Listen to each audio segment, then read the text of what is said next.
What's up, bookworms? Welcome to episode 106 of the Cantina Book Club podcast, where readers can find interviews with authors of all genres. I'm Megan, self-proclaimed content queen, here to bring you insights from the authors themselves. Each week features a Cantina conversations with an author. Sometimes they're returning guests, and sometimes it's someone new. But please be sure to hit that subscribe button so that you never miss out on an episode. And feel free to browse through existing episodes so that you can catch a previous interview about a book you finished.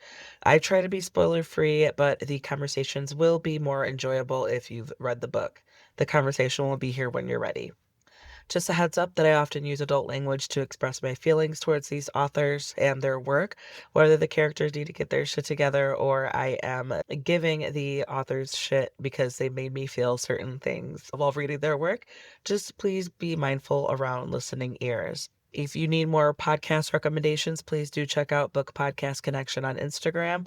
It's a group of over 100 bookish podcasts ranging from book club discussions, interviews, analyses on book to film adaptations, and everything in between. I definitely recommend you check those out if you want more out of your reading lists. Today's episode features a chat with Laura Venita Green. We're talking about her book, Sister Creatures, that comes out on October 7th. Such an enjoyable conversation with Laura. I got to know her and how her background and growing up in the South, that environment definitely helped inspire some of the stories and her characters and the situations they find themselves in Sister Creatures. But without further ado, get ready, grab your favorite drink, and here is Laura Venita Green.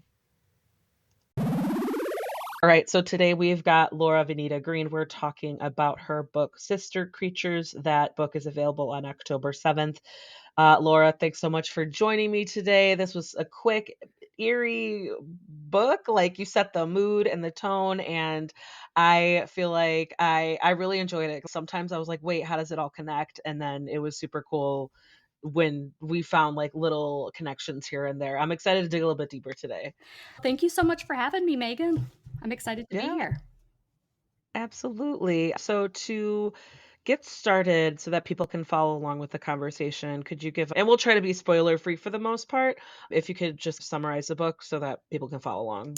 Yeah, absolutely. Sister Creatures follows four women from the same small town in Louisiana and a supernatural entity that looms over their lives. It kicks off chapter one with my protagonist, Tess. She is working as a live-in babysitter for two kids, and she is way too irresponsible for this job. All she wants to do is drink all day and read her horror novels. And in from the woods comes Gail, another main character. People in town call her Sister Gail. She lives off grid with her religious zealot parents. And the events of that first chapter inform the rest of the book that spans almost 30 years and takes place in locations throughout the United States and overseas. And elsewhere in town, we've got Lainey, who has a lot to handle with her own sister. So she's over dealing with Tessa's bullshit. And then we have Olivia, very ambitious high school senior who's ready to get out of town, except she falls for her older coworker. And finally, Thea is this entity who shows up in a lot of different forms throughout the book, but in this first chapter, she is a creepy doll. I know that was funny, like how I said, just the connections and seeing where that entity, like, the entity showed up when I was least expecting it. It was fun and hilarious that way. Because I was like, "Wait a second." Like, I found myself I'm glad I had a paperback copy of this because I found myself flipping back and I'm like, "Wait, some of this language looks super familiar," or some of these terms, it's like callback, Easter eggs, whatever you wanna call it. So I was like, "Wait a second." I look flipping back, trying to find, like, so I could get the bigger picture because it does. The kind of journey that you take your readers on, it's super cool. And I found it was like super unique too. So can we this is your debut, It correct? is, yeah. Oh, awesome. Congratulations. I want to get into your background a little bit, whether it's like your professional or personal career, that like what led you to bring out Sister Creatures into the world?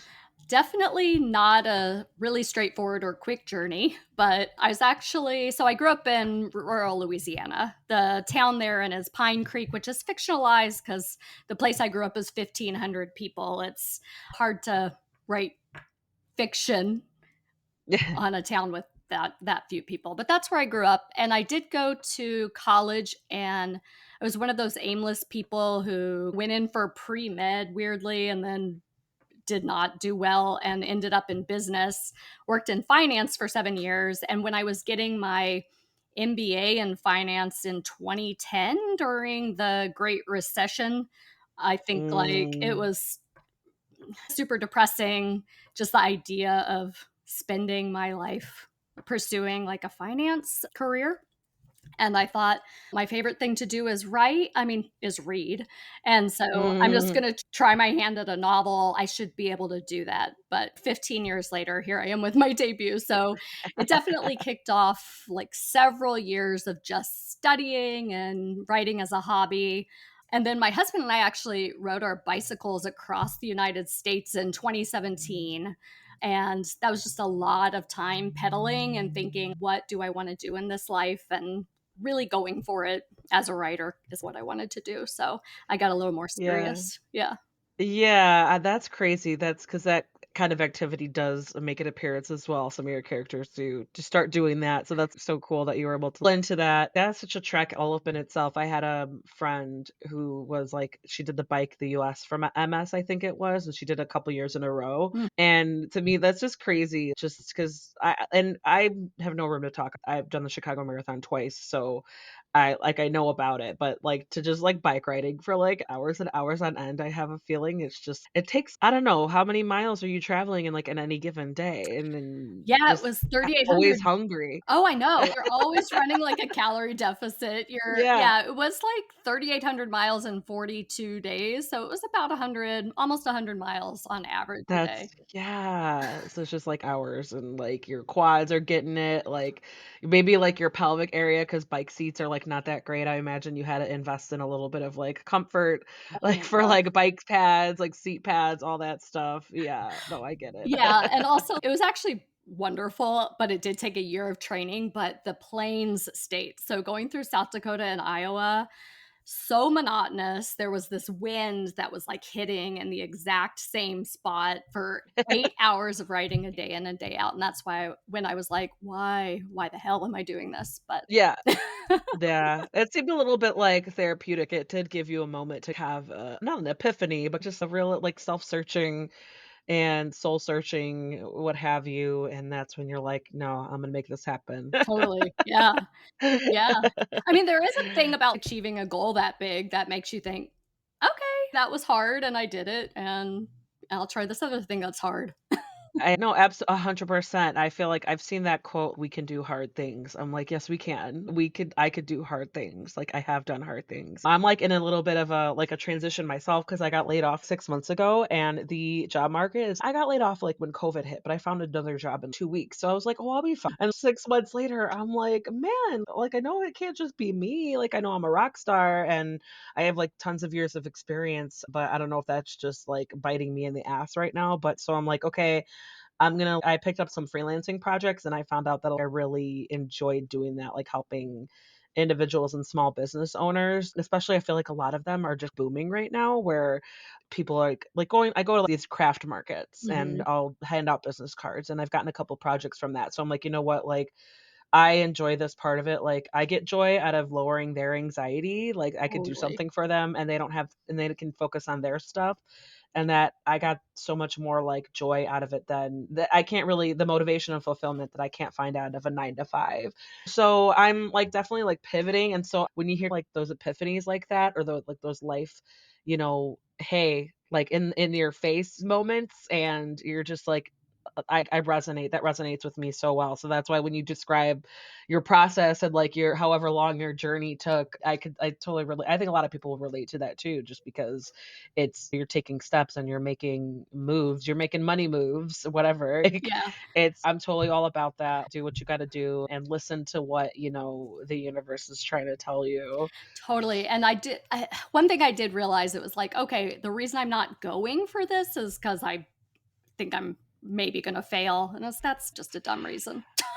Yeah, it is you could say that I like almost about anything, but it's a little bit scarier, but that's, like, what means I feel like that's not a bad thing. It's because 'cause you're worried about failing because it is important to you, versus were you worried about failing? I don't know. Oh, exactly. See, no, but, like, this is no, I'm all about it. Always an advocate for being boss ass and also female rage.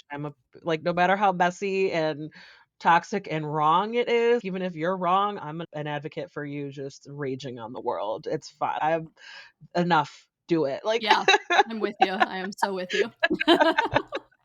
like, yes, screw it all. So, okay, so piggybacking off of that, I said like some of your life experiences snuck their way into some of these stories and the characters' journeys. What other kind of did you have to do any research or anything like that? Like anything that you maybe found like a rabbit hole you found yourself down, just anything for clarity, anything fascinating that you learned, stuff like that? I'm not a big researcher when I write, but I will say the first chapter that Thea has on her own, she's a shapeshifter who's just never satisfied with what she has. So she's always looking for something different. And at the beginning of that chapter, I have her killing a rattlesnake. And I was like, I wrote that several times. I was like, dang, I don't know how people kill rattlesnakes. And unfortunately, I did go down a rabbit hole of Yeah. YouTube and Oh found these no, like hikers out visuals. Yeah. Oh no. of just, okay, here's how you do it. And I was like, oh shit, I wish I hadn't seen that. And yet, then I'm just typing away. Was it, like, really gory or you're just No, like, it's I just you like weren't jarring. expecting It was, yeah, yeah. it was like a cracking like a whip sort of situation. Oh, yikes. Like, get from the Okay, tail, yeah. quick. It was, and then I ended up writing I that. wouldn't even get that far. I wouldn't even I'd be like, "How about find out, like, another, like, what can they kill that's not so" 'cause Totally. that's unsettling. I could yes, I'm not even need I could just picture it, and I yeah, like, the way that you described it in the book too, I was like, "Oh," 'cause I think I was more so not too disturbed by that process. I think I was just trying to figure out, "Okay, what is she doing? What is this?" Like, she Yeah, yeah. yeah. Who is this person out there? Yeah, I know, I think it did show me that maybe I'm not the best writer to do research. But other than that, it's like I wrote a librarian and then had to backtrack and be like, "Oh, what degrees do librarians have? Oh, what does their job actually look like other than." I think writers just romanticize librarians because it's like you get to sit with books all day and probably just read, but Yeah, there's more to the yeah. job than that. Yeah, I know. I remember, like, when I was going to school or whatever, and I was like, "Oh, there's an option for that, like, an option to, like, you and it's, like, almost required, like, to work in a library, you have to go get a special degree." So, this was, like, your debut. I wanna explore how was it, like, as a first time entering the publishing world, and just any big lessons learned, stuff like that? The big lesson is being an author is so different than being a writer. I think you get this book deal and it's something you've been wanting for years and it's exciting, it's great, but there's something weirdly off about like getting a goal you've been pursuing for that long. So I just have heard from so many debut writers if I could do anything differently it would be to actually like enjoy the process. Yeah. Yeah, and I feel like I've done a good job of that, but there's about a 4 to 6 month period after you get a book deal where no one in your publishing office is, like, ready to talk to you yet, and then you don't really know what's going on because this industry is so opaque, and then you're just I found myself freaking out a lot, so I think I know now for next time that there's a lot of quiet downtime at the beginning until it's almost like a sprint to the end. But yeah, even learning how to talk about your own work is so different than the years it takes to write it, and it's, like, an entire skill on its own.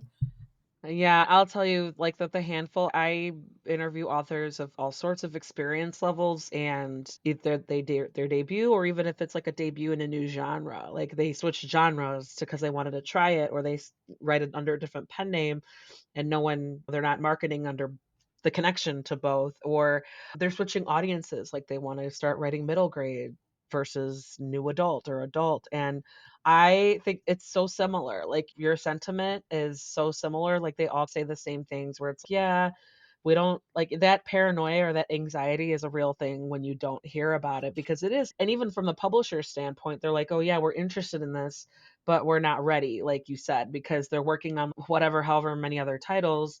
But then also they're probably trying to follow trends too, what's going to make them money. And they're like, they don't know if something that they're looking at that sounds great and really like profound and meaningful and marketable, is that gonna be the case 8 months to a year down the line? Like, Right. it's so like, these struggles that you're, like, learning, but it's so funny that you say, "No, there's no way I could have enjoyed this," because it's like you're feeling it in real time now in retrospect, and the book's not even out yet, but yeah, you're not alone, and it doesn't matter if it's your 1st or your 50th. It's just I guess you just, "Oh, okay, this is here we go." It's another rodeo. It's another process. It's another run around, if whatever terms you wanna use, but that's so similar to what I've heard in general of all authors, and from concept to completion, it's, like, very a lot of similarities for sure. Yeah, I feel like I did start so the beginning of this year, and I've been very good, not like perfect, but a daily like 15-minute meditation routine. And it's been great because I think there's like a knife's edge between anxiety and excitement. And yeah, it's 100%, been yeah. great.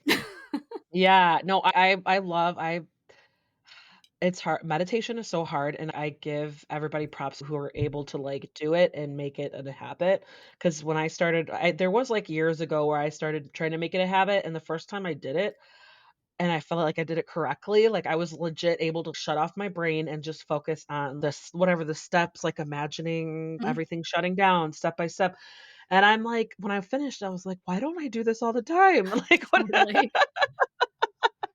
and then I think the next couple times I tried after that, I was like, "Oh, man, why is this so much harder?" So it could be yeah, I've only heard good things to say about it or to hear about it, but then also it's funny, it reminds me of my sister-in-law. She was doing, like, what do they call it? Hypnobirthing, like, they're trying to, like, meditate while they're in labor, like, training Oh, yourselves. wow. They're yeah, which was, like I didn't know it was a thing, but it makes sense because mammals in the wild, they don't have, like, crazy medical care around the clock monitoring.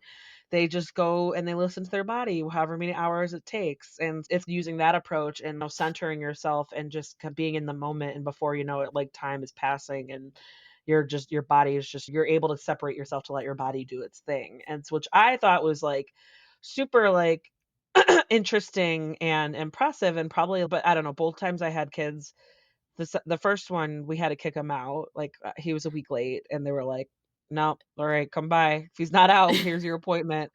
And the second one, he was, like, 5 days early, but I couldn't even because I had to time my contractions to when we could go to the hospital and they would allow me to stay. Because if you're not your contractions aren't at least, like, 5 minutes apart for at least 2 hours, I think it is, an hour or 2 hours, they're like, "N Go home and come back Because of because COVID they're or in general? no, in general, because Oh, otherwise, if you're not, because it like, you have contractions, and then as it comes closer to giving birth, the contractions, your body, they are closer together, but even then, you might be having 2, 3 minutes apart for a couple hours before your body is, "Okay, cervix is big enough, let's go." So that's why I had to, like, time it, so I couldn't even relax. I was just like, "Okay," I had to sip on my phone and time it. I had the contraction app to, like, time it, and so it was really funny because my husband's like, "Where are we at?" I'm like, "They're, like, 6 minutes apart." He's, "Since when?" He was like, "Wait." I was like, "I got it. I've been keeping track." He's because then he's like he was worried, like, "No, then we gotta go," and it was of course, we got into the hospital, like, 3 in the morning because that's just how much we had to wait. So it was if I went at 1 or 2, they would've been like, go home. "You're not there yet." Yeah. Yeah, they would've been like, "You're not there yet." So, I think it's just a matter of they don't really wanna get anything started unless there's other complications, but if it's really just business as usual, you would still just be waiting around in the hospital room anyway, and so they don't wanna get that process going. So that's but yeah, like, the meditation thing, I did try it, but it was just wasn't I couldn't. I was so distracted. My dog was, like, following me like a hawk. She was like she could sense it. Dogs can sense it. I was like, "We don't deserve them." But I was like, she was like she did not leave my side. I'm like, "She knows what's up. She knows what's happening." And it was just the whole thing. But yeah, again, like I said, I go off on a tangent. I'm an advocate for meditation. I think it's so important. It's really impressive that you were able to, like, you're able to, like, figure that out and make it a habit for a hot second, you know? Yeah, yeah, my very first creative writing teacher back in 2011 was Ann Napolitano. I just luckily took her craft class at, like, the NYU continuing ed Yeah, I was gonna thing. say their name sounds super familiar, like, for, like, writer workshops and stuff. Uh-huh. Is that yeah, okay. Yeah, so her book, Hello, Beautiful, was like the 100th Oprah pick. So it was just fun having worked with her so early and then seeing her Yeah. career. But she's definitely the one who was like, "Yeah, if you can make that part of your life, that's gonna be helpful." I was like, "Thank Ugh. you. See, now You're I know, right." now you make me wanna try to make space for it in my day, because I think I just remember I was like I remember waking out of it, like, ending it, and I was like I almost felt like a runner's high or, like, just high. I was like I felt, like, so relaxed and, like, a little bit of awareness, but that Mhm, makes any sense, and I was definitely. just like yeah, and I was like, "Oh, I did it." I was like, "Oh, why doesn't everybody do this?" And then the next couple times I tried, I was like, "Oh, this is, like, hard. This is really hard to, Yeah, like, just really shut your brain off," or I don't know, like, it's so tricky. yeah. Right, yeah, much respect, and yes, I will also second that advice if you can make space for it to be a thing. I'm all about that. Like, a little bit of a hard pivot here. There's, like, obviously some even dark themes throughout. There's, like, running themes of my mention of earlier, it's not like female rage, but it's, like, female unique issues, like motherhood or a sense of belonging or a sense of navigating relationships, and because 'cause I'm, like, thinking of each of your characters, it's poor Thea, poor Gail, but then also Tess, she's a hot mess, but she knows it, she comes by it honestly, and she's even when she's growing up and she's recognized some of that, like, justification, there was, like, a chapter, and specifically where she's just, "No, I've been doing great," and then she falls into the potential content trigger warnings of, like, alcoholism and infidelity and that sense of, like, just the mental health disorders, like, with certain characters, because we'll try to be spoiler free with certain characters that we reconnect with towards the end of the story, and, like, just these troublesome, like, people, like, human beings, and the way that their brains are working and how they're interacting with and responding to their environment, and so I wanna explore, like, how you navigated those sensitive themes, how you approached them, 'cause it can be a bit much, and it can be tricky to integrate them with authenticity and not toe that line of not exploiting, but just the shock value for the sake of the shock value. It's 'cause it is, it's like it was you for my personally, in my opinion, you handled it with care for sure, and I think just the overall pace and the vibe of the book, it was I wasn't like, "Whoa, that came out of nowhere." No. Like, it's not like I saw it coming, but I it's hard to explain, like, you eased us into it because it was just I think the overall vibe of the story was like things are gonna get heavy. So I wanna explore, like, how you approached it, how your process was, what you did to take care of yourself when you had to tackle those subject matters. Yeah, that's a great question, and I have a few things to say about that. I think first and foremost, like when I'm writing, I say in my haha mind, not think about my mother because I'll just be censoring myself all the time. But I'm also just in general, like I want a reader eventually, but not thinking about an eventual reader and worrying about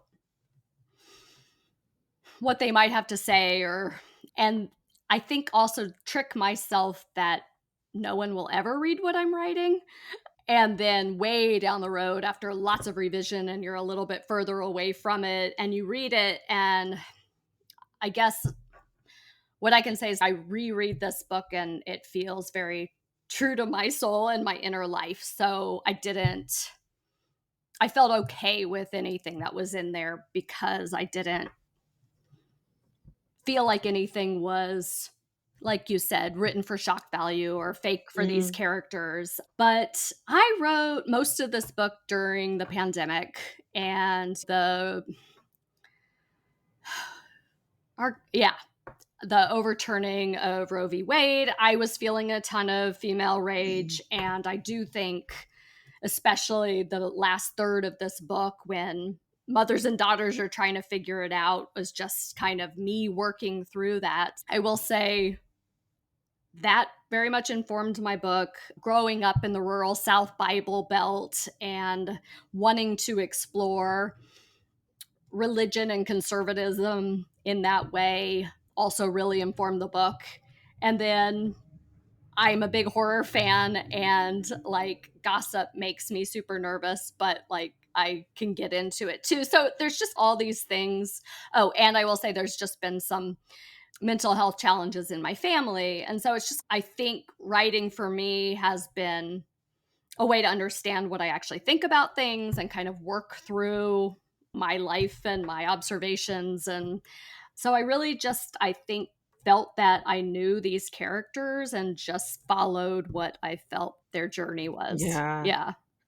Yeah, and I can even tell when you're trying to, like, even navigate your answer, you're like, "How do I explain this?" Because it's something that, like, you grew up with certain things, and I like, when you're expressing yourself in a story, it can be therapeutic, but you're also, like, you don't wanna, like, necessarily bash a certain point of view, even though, yes, there are, in my opinion, way, like, perspectives that are very problematic and I don't wanna say misinformed because I think that they tend to have the same information, it's just what they're doing. It's at the end of the day, just mind your own business type. Like, that's Yes. like Yes. Yeah. and it's the same thing, it's like, even though I see groups of people, like, and especially with social media, like, we are like, there's so many voices who are just loud and who get that exposure, and or some other people where I'll see them and I'm like, their point of view is problematic, and I'm like, I just have to remind myself, like, these people vote. I'm like, people have a vote just like me. Right. And it's just so crazy how I feel like just absolutely the last 10 years, there's the shift has been so dramatic in terms of not just what people feel like their convictions and how they feel about what they want to follow or what they're okay with and what they don't think is right. And I think it's shifted to where they're like, "Oh, no, now we can make people think the same way." Or if they don't think the same way, too bad. I'm gonna support people who can make change for and it's just and again, it's like it's all their algorithms. Is my algorithm helping me or hurting me? Am I only seeing what I'm agreeing with versus so I do my best to I just wanna be, like, mindful, and I also wanna be aware. Even if I don't agree, it's still good to be aware of, "Oh, this is" like, people do agree with this sentiment, and that's no wonder things have been, like, so fucking back-ass words and crazy and everything. So, no, you're at yeah, it's absolutely like with the religious trauma that people go through. Years later, they're grown-ups and they're like, "Oh, like, this is religious abuse. This is, like, PTSD," and also, like, even like, I grew up not in a small town, but, like, some of the small town fiction I read and some of the stuff that I hear coming out of it, a lot of it is similar where it's so concentrated and it's so, like, isolated and where they don't really know anything else, and so it's just becoming like cycle, like routine and generational, and so, yeah, when I like it's a whole lack of a better words, it's a whole little animal, it's a whole different animal, a whole different ball game, it's just going off of that, it's like you wanna that's what you know, and I imagine you've seen some wild or heard some wild stuff, or you're just used to, again, like, the gossip and the same people and or people who "Oh, there goes Laura." Even if they've never met you, they know exactly who you are. Oh, Oh, like, yeah. it's just from knowing people, so I totally appreciate, like, that struggle and you just noticing that and really incorporating and staying true to that the sentiment, the overall perspective of people who grew up in that isolation, especially I think it was Olivia I felt for her too, because she was just constantly seeking, like, approval from this woman, and then she didn't seem to really know why herself, and then even when I loved her last chapter when she was older and how that turned out with when she reconnects with the With daughter, Casey, and yeah. yeah, I loved that because it was just like and yeah, Casey's kind of a bitch, but then she was, like, what, 13 when this all went down, so it's just and then she even said, she's, "Yeah, trust me, last time I know I didn't see you last time you came here, but I heard about it," like, Yeah, it's you just need to watch what you say. Yeah, being in a small town, I've lived in New York City now 6 years, and I love it because, like, people are everywhere and they do not give a shit about, like, your personal business, and nope. I love that, but you're in a small Yeah. town, it's scary to not fit in or misstep or not do what people expect of you. Yeah. Yeah. Yeah. No, I'm glad I bet it was, like, a little bit of a culture shock, though, when you moved to New York, Yeah. though. You're like, "What? You're not up in my business, you're going about your day?" There's so many people here. I remember when I went on a I call it a baby moon, but we had, like, air miles to get I Mhm. was like, "Okay, let's go there before they expire," and I was pregnant. But I remember, like, we got there and it was like we checked into the hotel at 11 at night, and we're like, "Okay, let's go see what's up. Let's go explore for a little bit," because I think we were, like, still wired from flying and everything. And we go and it was like time we were really close to Times Square. We go to Times Square and there's, like, still hundreds of people there, like, at midnight. It's so crazy. It literally like the city that never sleeps. It's like it doesn't matter. And it's like I'm in the Chicago area. Like, I've been in Chicago, like, out in the town, whatever, but it's just, like, a different energy where I don't there wasn't just, like, a place there's not a whole lot of places where people just go and hang out. And at least not like that, like, not you'll hear huge groups of people just going there besides, like, Vegas or anything, but even if I'm thinking about Chicago, like, even downtown, that's where a lot of businesses are, so it dies down after a certain while. You go to certain neighborhoods, yeah, there are places that are, like, populated and active and people are still, like, out and about, but no, I was just so surprised. I felt like I knew what to expect, but I didn't at the same time. So that's yeah, that's so fun. It's so funny because of so many people being around all the time, like, I constantly feel safe here. Yeah. Whereas, like, my mom is, "Ah, New York City, are you safe?" "Yes, mother, I am safe." But I really do enjoy scary movies and horror books, but in I when I go to a rural place now because I'm 46 and haven't lived in Louisiana since I was 18 and lived in Austin for 18 years after, yeah, it's creepy, it creeps me out. I love that. That's so funny because 'cause you're like a grown woman. You're like, you can handle your shit, but then you're like, "Oh, this is so unsettling." Totally, I'm afraid of the dark, it's true. That I love that's so funny because I warm up to horror because there's just a couple authors where I think it's like similar with dark romance. Dark romance is like the subgenre of romance that I'm just not I don't go for it. If I like we all eat romance, we eat that shit up. Everybody likes the will they won't they or not even a matter of the level of intimacy. It's just like people love that like giggly feeling, the happily ever after and the flirting and all that the banter, whatever. But like dark romance, I'm like, I I know myself enough to be like, I don't think this is some of these components I'm just not into, and that's okay. I'm not about to like yuck anybody's yum. I'm not gonna kink shame. Right. But that's just an example of where I'm like, there's a couple authors that I've read because my friend she that's what she writes, and I've proofread her, edited her books for her. But it's funny because she knows that I'm not into it, but she's thank you so much for doing it for me. I know you don't like to do like I know you Yeah. don't like it. I'm like, no, it's okay. I want you to be successful. So it's fine. And then there's another one that I interviewed where Kate Ballinger, where she writes dark romance. But and then other horror authors, not romance, but just horror slash suspense. Daniel Kraus.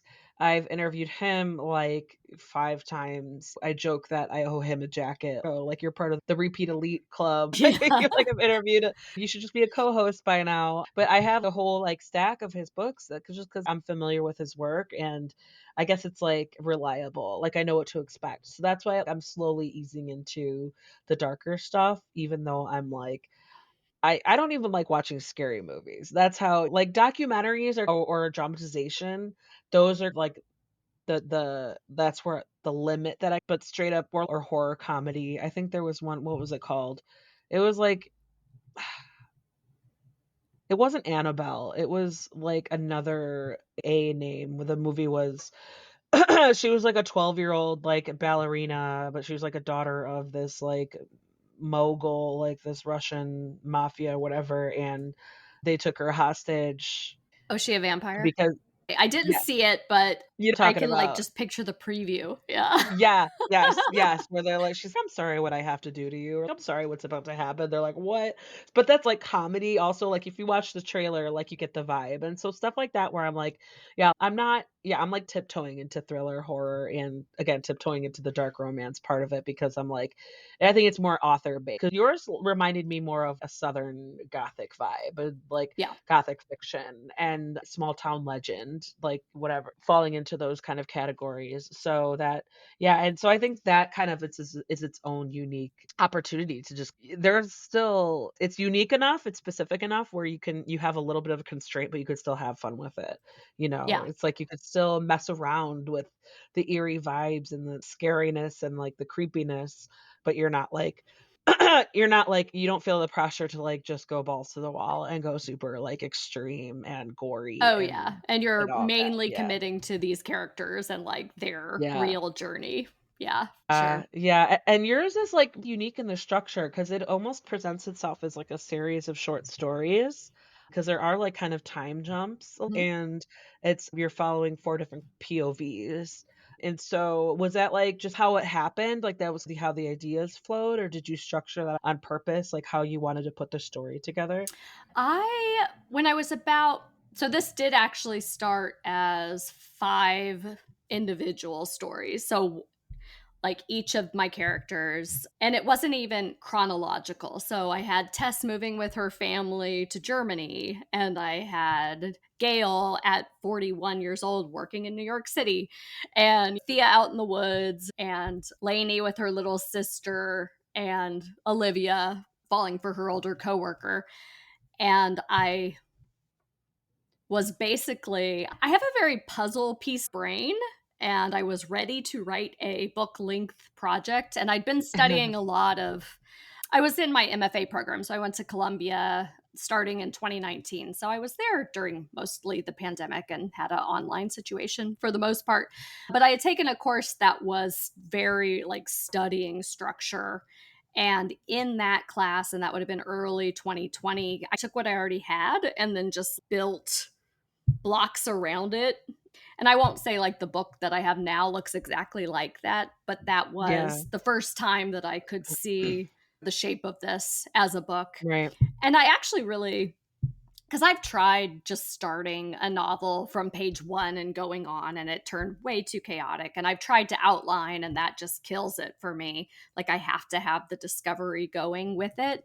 But this actually really suited me, and it was fun because, like, the challenge for myself is, okay, I wrote these things. How are all these people related? And then it's making that all fit together.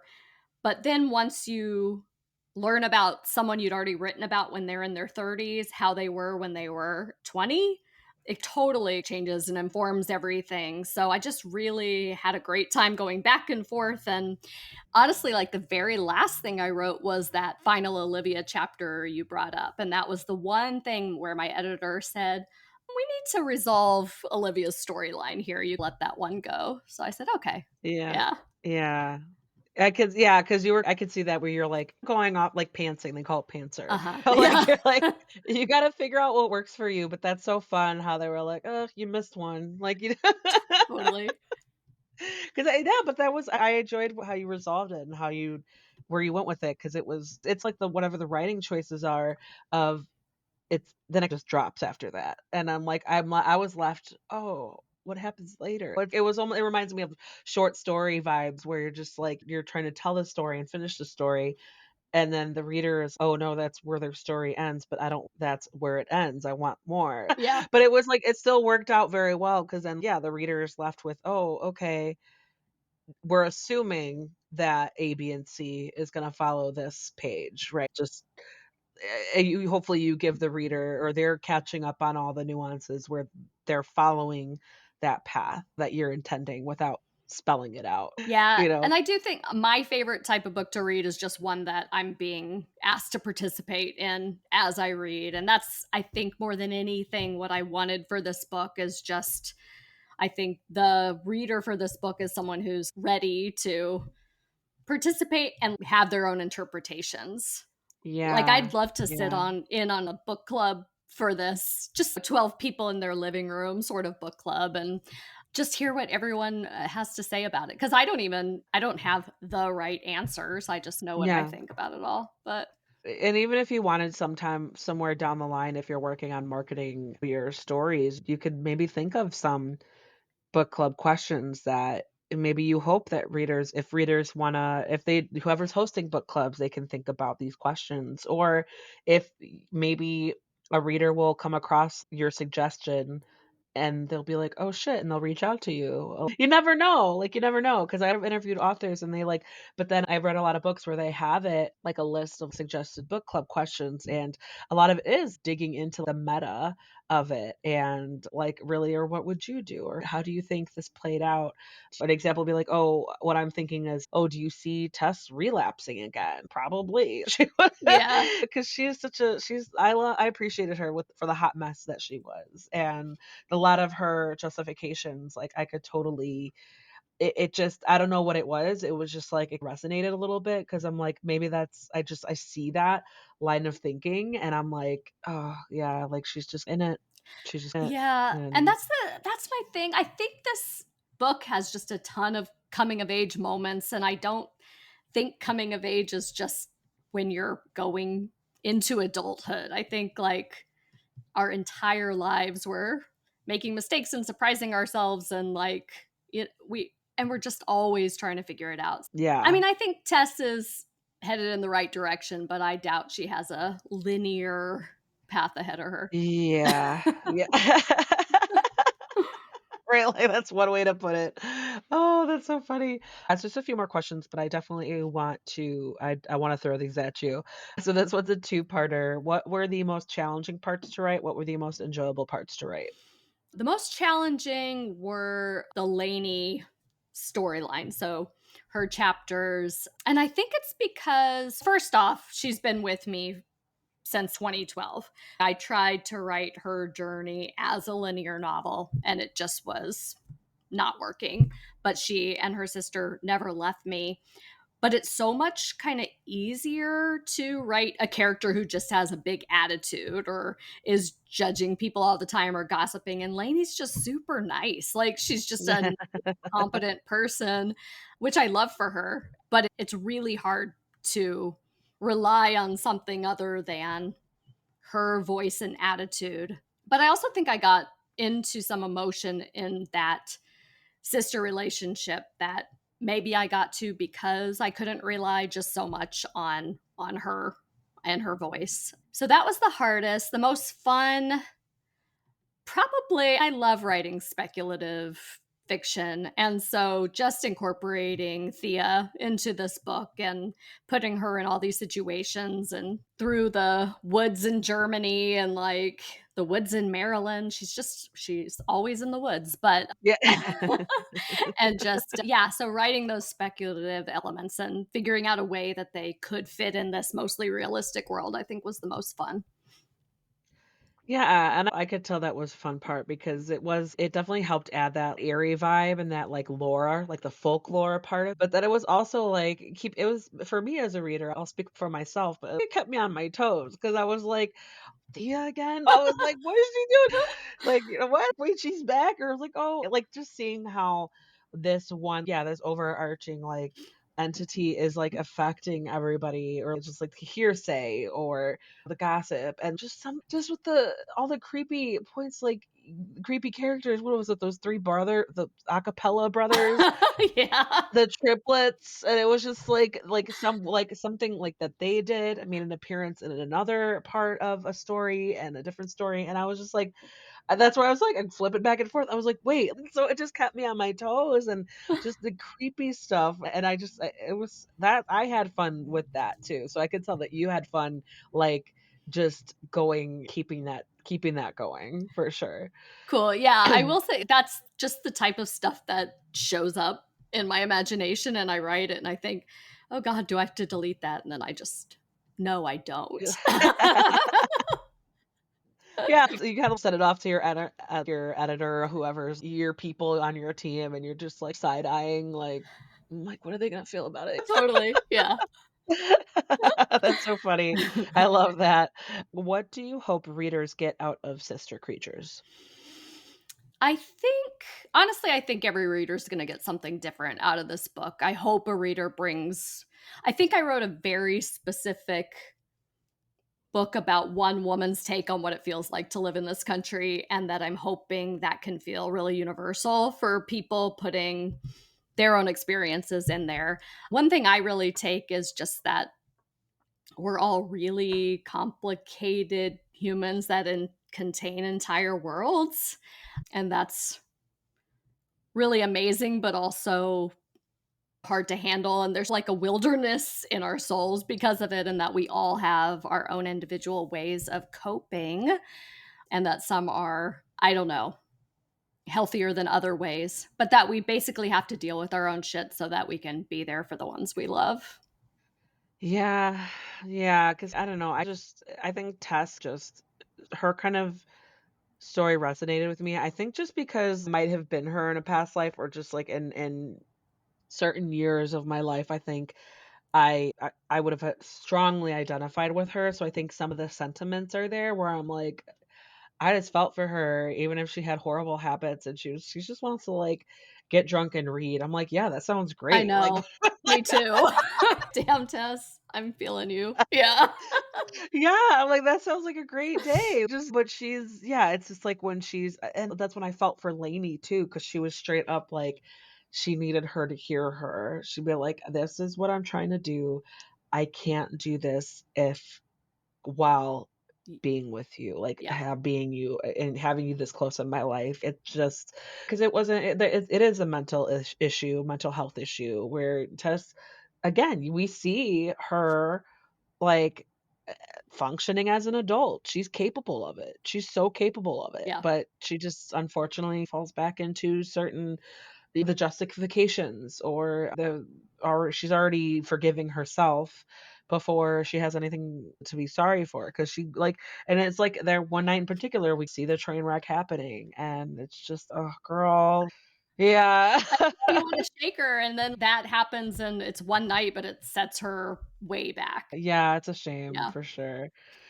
Oh man, and then whoever it was no, but also not just Lainey with her relationship, but also just, you know, her having to live her life, but then also I felt for her, like, with her sister, because that was such a unique Amelia was such a unique individual, and I can't imagine dealing with that, dealing with someone who's, like, an immediate family member, like, live in family member, not necessarily let alone being the parent of it, but them being, like, this and the older sister, because there's the older sister is a total the identity is a total thing, like, the oldest sister, it's like we there's an understanding there where things are expected of you and you're held to a higher standard and you're always going to worry about things that aren't just for you. Worrying about responsibilities of the household when you're like not even an adult. And so it's I totally felt for her too. And I was just like broke my heart because it was like, oh, like it was is an opportunity to have a sister bestie relationship and it just was never there, or even having a responsible parent, and the dad, bless his heart, he's just "It's just easier if we just go along with it," like, yeah, I yeah, 'cause it's true, like, I felt for him too, but I was also like, "Dude," and yeah. she had to be the one to put her foot down, and she paid for it, for sure. I do find myself writing about that a lot. What do we owe each other versus what do we owe to ourselves? And I'm just the type of person, like, I'm fairly happy and optimistic, but if someone in my family is struggling, like, I'm miserable. And Mm, even part of it's just the powerlessness, like, you can't fix things all the time. And so, yeah, with Lainey, it's I don't even if she'd stayed, I don't know what she could have done other than had a yeah. smaller life for herself. Oh, I'm gonna throw this at you too. What advice would you give to your characters? And I usually ask for specific ones unless you feel like you are comfortable with offering advice to all of them. I feel like I'm never been a human very equipped to give advice, but I think So, yeah, if you wanna start off, what advice do you have for Tess? What advice do you have for Olivia? And then if you feel like you wanna give advice to the rest, go for it. okay, so with Tess, I think it's really just there's never going to be a time in your life when you can handle alcohol. So just I know it's going to creep up in your mind that maybe now I can, and she just never will be able to do that. So I want to let her know that. Actually, so with Lainey later on when she has a stepdaughter, Mina, that shows up, I just Wish I could tell her to, like, not be so hands off there. I think she just doesn't wanna overstep, but is Yeah, limiting the type of relationship I think that could be possible for her there if she would just get over herself a little bit. and you could tell Mina, she wants it She too. does, Like, yeah. she was like, I don't "I think want you don't" Lainey can quite yeah. see that. I think she's used to receding into the background, but Or I think just her experiences with her sister, she was just like, "Do I need to I yeah, don't need to look out for you, do I?" Like ex totally, yeah. Yeah. I think Olivia needs to stop telling other people's stories. She's just really careless with, like, how she talks about other people and gives up their stories. Yeah. Oh, yeah, it's trust me, gossip is it's a guilty pleasure. I get it, but yeah, there's a point where it's, "Girl, you're a grown ass woman." Yeah, there's Like, some consequences to that shit. Come on. yes, especially when it comes to her bike travels, and that was just like, oh, that was I was, like, proverbially, like, on the edge of my seat. I was just like, "Oh, wait," like, because I could sense the anxiety through the page where she was like, "Actually, no." She would like, the one time she was, like, letting Valerie take the lead, Mhm. and then Valerie was like, "Why didn't I was figured you'd tell me no." That's who you are in my life. Please do your job. Yeah. And then yeah, but once Uh, you say it, you can't unsay it. Yeah. yes, yeah, and she learned that yeah, that was, like, such a kudos to because that was such, like, a subtle but, lesson learning opportunity for her, where it Mhm. was just, like, she learned the hard way of, "No, you can't take it back," and poor Gail. I know. I don't have advice for Gail. I think her life's just a lot harder than mine ever was. I know, I felt for her too. I had just I think just characters, if you do it right and you let the reader in enough where they can connect enough, like, they will feel for them. No matter how, "Oh, we know they're a hot mess. We know they're a train wreck. We know that this is" if I saw them in person, I would stay away. Right, totally. But on the page, I'm just like, I feel for them. Mm, So I'm right there. Yeah, I totally feel it. There was just moments where I'm like, oh, like, I don't know how I'd react to the town mystery feral teenager showing up in my backyard and trying to be friends and seemingly normal, but that is just, "Okay, if you're gonna hang out, we're gonna give you a bath." yeah, Like, I don't totally. And I know there's something going on with you, and I don't really want to have to deal with that, so I'm not gonna try very hard to figure that one out. gosh, like, it was so those are, like I think, like, some of the format that you chose of, like, to structure it, I think that that's where that comes in, like, super strong, because then it's because I don't know, some people might be like, "Oh, this is like short stories." I'm like, "Not like, Yeah, it's not quite, like, it's all there." yeah, It's all there, but, that was just moments like that where I was just like and I take notes, and I'm like so I could see how, like, little unhinged moments when in my notes where I'm either reminding myself of what's going on or identifying characters and then just kind of like a report, but then I'm like interpretation of it. And I'm like, ah, they're keeping them from each other. Holy shit. And then I was like, oh wait, it's the mom. Holy shit. It's like there's a point where it's boom, holy shit, like where yes! I'm just like, yeah. And I just have Thea in all caps. I'm like, Thea. She worms her way So in, it's just she she does. She does, and it's just again, that's I hope that if I were to encounter a Thea, that I wouldn't give off how frightened slash judgmental I might come off as, because I could totally see myself seeing a woman, with that description and being like, you know Yeah. but then it's like I see it in a book, I'm like, "Oh, girl, it's okay." Yeah, I wish someone would help you. Totally. What are these other characters doing? But then in real life, I'm like, "No, it's not my problem. It's not up to me. Not up to me." Same thing with, like, ghosts. If I read, like, some characters, like, they're dealing with a paranormal, spiritual, like, that kind of entity thing where I'm like, "Oh, no." Like, I don't necessarily believe in them, but I had a experience with the Ouija board where I'm like, I just don't fuck with it Oh, anymore. yeah. So I'm No. like, I'm not denying that it's a possibility because of the certain instances where I'm like, "Okay, if you there's a ghost in my house, you could chill here, you could be here, don't bug me, don't bug my kids, don't scare my dog. Mhm, and I will leave you Like, alone. Yeah. yes, like, we can exist harmoniously as long as you're not just read the room. Yeah, totally. I just live unbothered, but I'm also, like, compromising. I'm like, "We can chill, like, it's okay, like, just don't scare the shit out of everyone here." Uh-huh. Like, it's Yeah, because I'm the that's where same. I'm mine not would like go. a solid believer, but, like, I admit there's some stuff out I there. can Yeah, I'm not denying it's unexplained or speculated, like, leftover energy or spirit or somebody somehow a loved one giving leaving signs behind at random points, or you're receiving the message that you feel in your heart, "No, this is them sending this to me." I'm not denying that because I could totally believe it. I could totally believe there's something. But yeah, I'm like, I'm not gonna be like, chasing. I'm not gonna be chasing them. I'm not Totally. gonna be like deferring to that for every instance, and there's this level of respect. Like, the deep ocean, I'm like, "I have no interest. Yeah. I'm gonna re whatever is there has my respect." Like, I love reading about witchcraft, but I'm never They gonna mess with that shit. Yes, No way. yep, that's why I'm like, "Do not burn them. Do not, Mm, because your generations will you never know. yeah. You never know what's gonna happen." No, trust me, I'm not denying it. I guess I haven't seen proof that it's not possible or doesn't exist. I've seen proof that, like, maybe, but I Yeah. haven't seen proof that no, they definitely don't exist. This is definitely impossible because it's just so our it's a whole for lack of better words, it's like a whole 'nother, like, plane or realm where nobody's even there are a specialized group of people who are interested in that, and I'm just not one of them.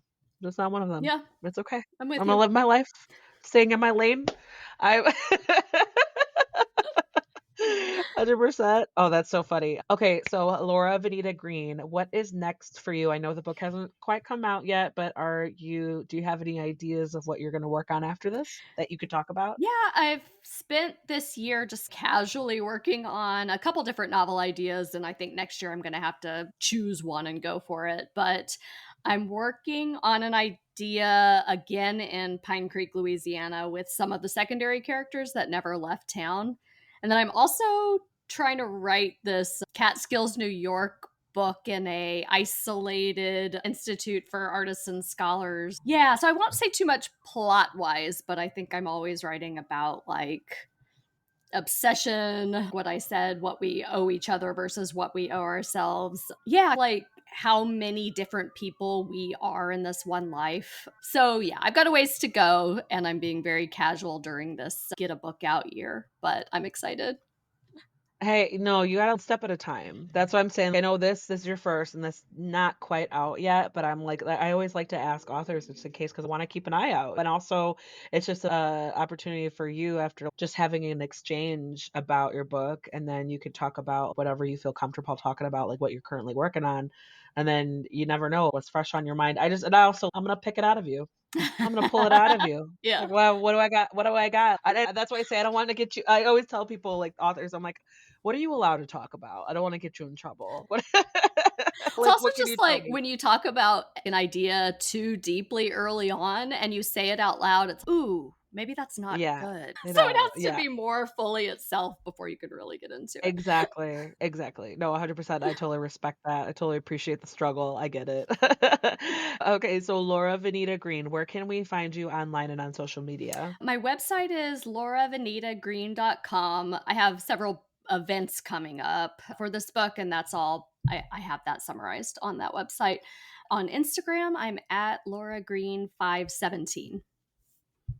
Perfect. Sister Creatures. It's out on October 7th. It is fitting for the spooky October vibes, the spooky fall vibe. I'll recommend it to people who it's a quick read. I don't want to say it's an easy read because it does hit on the harder, kind of tough stuff, but I do recommend it for people who, like you said, who are into like speculative or the gothic lore, the gothic southern gothic fiction, and somebody who just like maybe it's a beach read. Maybe it's a beach read just because you're just chilling and getting some eerie summery vibes. Yeah, chilly, cold beach read, like, after season is up. Yeah, Yes, perfect. yeah, 100%, yeah. I would recommend for people to pick it up as long as they knew, like, what to ex Hmm. for sure.